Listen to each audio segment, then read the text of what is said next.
சாப்பிட்றதுக்கு இடம் இல்லைண்ணா. இங்கே சாப்பாடு போடுறாங்க, அதெல்லாம் சூப்பர் தான்.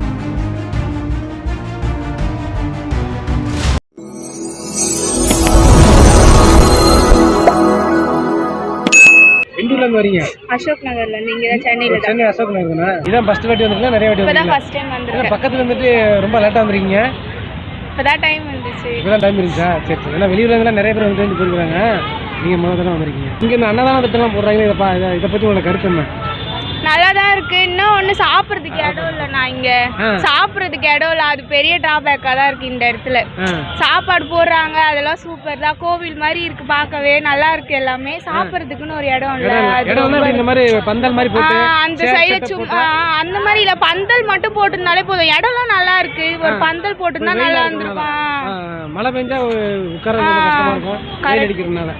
அது மட்டும்தான் இங்க. வேற இதுல மிச்சபடி எல்லாமே சூப்பரா இருக்கு. கோவில் மாதிரி இருக்கு, எல்லாம் நல்லா இருக்கு.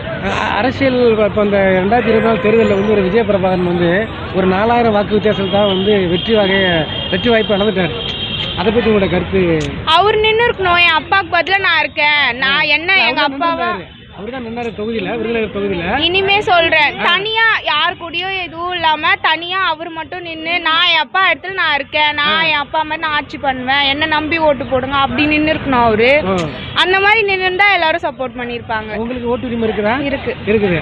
சரி, இப்ப அடுத்த முறை 2026 சட்டசபை அவர் தனியா நின்றுந்தா கன்ஃபார்மா அவருக்கு தான் போடுவீங்க. இந்த கூட்டணி கரெக்டான கூட்டணியில சேராதனால வெற்றி நான் நிக்கிறேன், என் அப்பா இடத்துல நான் இருக்கேன் அப்படின்னு அவர் இருந்திருக்கணும். அவர் இருந்த மாதிரி நானும் பண்ணுவேன், நான் செய்வேன். அவர் நின்றுந்தானா கன்ஃபார்ம். அவங்க அப்பா வந்து விருத்தாச்சலத்துல வந்து தனியா நின்று ஜெயிச்சாரு, அது போல என்ன நம்புங்க. நான் என் அப்பா இடத்துல இருக்கேன்னு அவங்க அப்பா எப்படி தனியா இருந்தாரோ அந்த மாதிரி அவரும் இருக்கணும். அவ்வளவுதான். சரி சரி. நன்றி.